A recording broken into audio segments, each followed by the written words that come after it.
Été apparemment ce réfugié syrien. Vous êtes avec nous, Jacques Nerea, spécialiste du renseignement. Ce scénario d'abord de djihadistes syriens cachés peut-être parmi ces flux de migrants, de réfugiés qui gagnent l'Europe depuis plusieurs mois, c'était prévisible? C'était plus que prévisible, il n'y a rien d'étonnant. L'État islamique l'a annoncé très clairement.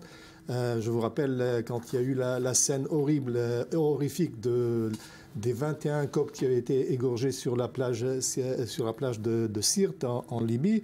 Le flot de sang avait été envoyé, dirigé vers l'Europe, vers Rome, vers Paris, vers Londres et vers toutes les capitales en fait, qui participent à la coalition contre Daesh. Et ils avaient dit très clairement qu'il y aurait plus de 500 000 djihadistes qui envahiraient l'Europe. Donc, à mon avis, le fait d'avoir détecté un Syrien avec un passeport, peut-être avec une identité volée, il faut savoir qu'un passeport syrien aujourd'hui vaut 2000 $. Avec 2000 $, vous avez un passeport syrien, un passeport irakien, ce que vous voulez.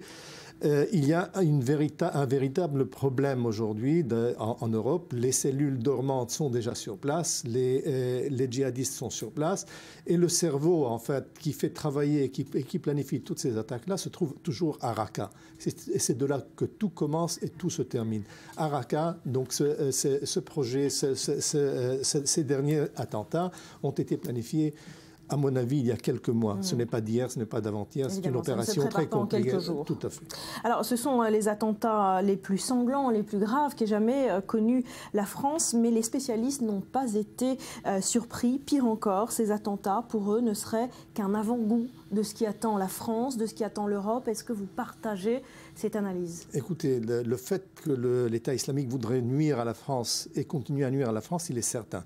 Mais dire aujourd'hui automatiquement que nous allons voir encore de tels événements, de tels attentats, je ne pense pas. Je pense que finalement les services français sont très capables, sont très acharnés. Et aujourd'hui, beaucoup plus, ils auront une raison de plus pour lutter contre ce fait-là. Il est clair que Daesh essaie comme Al-Qaïda à l'époque à Madrid et à Londres, de faire des éclats, des attentats dont on parlera, où à Madrid il y a eu 200 morts, à Londres plus de 50 morts. Donc à partir du moment où il y a une masse, c'est donc pour préparer quelque chose de pareil, il faut quand même avoir une base, une structure, et sur cette structure-là, il faut tout simplement travailler. Alors pourquoi la France semble être la cible privilégiée de Daesh? Mais la France ne peut pas être impunie par rapport aux djihadistes. Elle intervient au Mali, donc elle est contre les islamistes, elle intervient au Nigeria contre Boko Haram, elle intervient contre le Seleka islamiste en Centrafrique, et elle intervient aussi en Syrie et en Irak. Donc qu'est-ce qu'on s'attend? Que les islamistes ne se vengent pas? Mais c'est tout simplement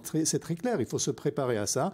Le fait, c'est que ce n'est pas toujours que vous avez les renseignements qu'il faut, et c'est là le fait, et là, c'est que les mailles étaient trop grandes, et ces trois cellules sont passées entre les mailles. Je reviens vers vous dans un instant, Jacques. Voilà, je pense que la connexion a été